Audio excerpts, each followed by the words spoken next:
ഇച്ചിരി കാലം മുന്നേ, അതായത് ഞാൻ 10th പഠിക്കുന്ന ടൈം, ആ ടൈമിൽ മൊബൈലിൽ FM റേഡിയോ വെച്ച് സോങ്സ് കേൾക്കുന്ന ഹാബിറ്റ് എനിക്ക് ഉണ്ടായിരുന്നു. അപ്പോൾ ഇടയ്ക്ക് തമിഴ് സോങ്സ് ഒക്കെ വരും. അതിൽ ചില സോങ്സ് എനിക്ക് ഒത്തിരി ഇഷ്ടമായിരുന്നു.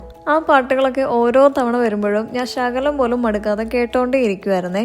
അങ്ങനെ ഇരിക്കുമ്പോൾ ഒരു ദിവസം ഞാൻ എൻ്റെ റിലേറ്റീവിൻ്റെ വീട്ടിൽ പോയി. അവരുടെ കമ്പ്യൂട്ടറിൽ ഒരു തമിഴ് ഫിലിം ഉണ്ടായിരുന്നു. ഞാൻ ആ ഫിലിം കണ്ടു കഴിഞ്ഞപ്പോഴാണ് എനിക്ക് മനസ്സിലായത്, ഞാൻ ഒത്തിരി ഇഷ്ടപ്പെട്ട് കേട്ടോണ്ടിരുന്ന പാട്ടുകളൊക്കെ ഉണ്ടല്ലോ, അതത്രയും ആ ഒരൊറ്റ ഫിലിമിലാണെന്ന്.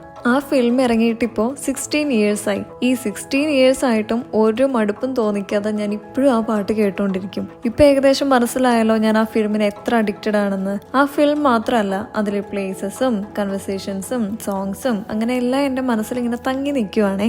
യെസ്, ആലപ്പുഴ വന്നിട്ട് വിണ്ണൈ താണ്ടി വരവായ മൂവിനെ പറ്റി ആലോചിക്കാത്തവരാരും ഉണ്ടാകത്തില്ല.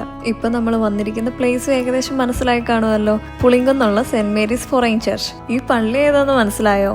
ജെസ്സി ആലപ്പിക്ക് പോവാറില്ലേ? ആ ടൈമില് കാർത്തിക് ജെസ്സിനെ തിരക്കി നടന്ന് ലാസ്റ്റ് കണ്ടുപിടിക്കുന്ന ഒരു പള്ളിയില്ലേ, ആ പള്ളി ഈ പള്ളിയാണ്. ഈ പള്ളിയിൽ വെച്ച് കാർത്തിക് ജെസ്സിനെ കാണുമ്പോൾ ഉണ്ടല്ലോ, ജെസ്സി ഒരു യെല്ലോ സാരിയാണ് വെയർ ചെയ്തിരിക്കുന്നത്. യെല്ലോ സാരി ഉടുക്കാനൊന്നും ഞാൻ നിന്നില്ല, ബട്ട് ഒരു മനസുഖത്തിന് ഞാനൊരു യെല്ലോ ചുരിദാർ വെച്ച് അഡ്ജസ്റ്റ് ചെയ്തിട്ടുണ്ട്. ആൻഡ് ചില കാര്യങ്ങൾ അങ്ങനെയാണ്. ചിലപ്പോൾ ചില പ്ലേസ് ഓർ ചില person or some beautiful moments, അതൊക്കെ എത്ര കാലം കഴിഞ്ഞാലും ആ സെയിം ഫീലിംഗിൽ തന്നെ നമ്മുടെ മനസ്സിൽ നിൽക്കും.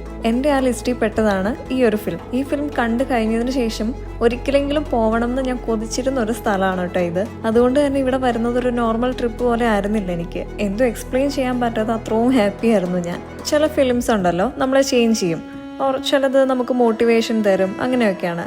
ബട്ട് വേറെ ചിലതുണ്ട് നമ്മളെ ഫീൽ ചെയ്യാൻ പഠിപ്പിക്കും. ഫോർ മീ ആ മൂവി എനിക്ക് അങ്ങനെ ഒന്നായിരുന്നു. അത് എത്ര തവണ കണ്ടാലും same butterfly, same pain. I think it's really beautiful.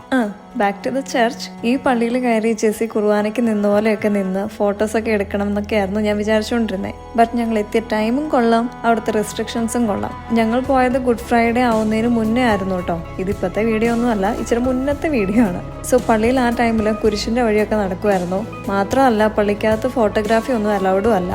എന്നാലും ഞാൻ പള്ളിക്കകത്ത് കയറിയ ടൈമിൽ അച്ഛൻ കാണാതെ ഒളിച്ചും പാത്തും ചുമ്മാ എടുക്കാനൊക്കെ നോക്കി. ബട്ട് കണ്ണുരുട്ടി നോക്കുന്ന അച്ഛനെ ഞാൻ ശരിക്കും കണ്ടപ്പോൾ അധികം അവിടെ നിന്നില്ല, വെളിയിലോട്ട് ഇറങ്ങി. പിന്നെ ഇച്ചിരി നേരം ഞങ്ങൾ ഫോട്ടോസും വീഡിയോസും ഒക്കെ എടുത്ത് ഇച്ചിരി നേരം കുരിശിൻ്റെ വഴിയും കണ്ട് അതെല്ലാം കഴിഞ്ഞപ്പോൾ പള്ളിക്കകത്ത് പോയി പ്രാർത്ഥിച്ച് ഹാപ്പി ആയിട്ട് തിരിച്ചു പോന്നു. ആലപ്പുഴയിലെ ബാക്കി വിശേഷങ്ങളൊക്കെ ആയിട്ട് നെക്സ്റ്റ് വീഡിയോയിൽ കാണാം. ബൈ.